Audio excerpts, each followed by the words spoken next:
ഹജ്ജിന്റെ ഭാഗമായുള്ള അറഫയിലെ പ്രഭാഷണത്തിന് ഇത്തവണ ഷെയ്ഖ് സ്വാലിഹ് ബിൻ ഹുമൈദ് നേതൃത്വം നിർവഹിക്കും.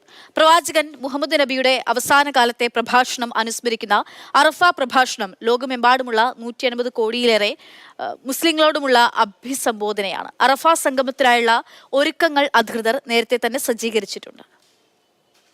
ഹജ്ജിന്റെ പ്രധാന ചടങ്ങ് അറഫയിലാണ് നടക്കുക.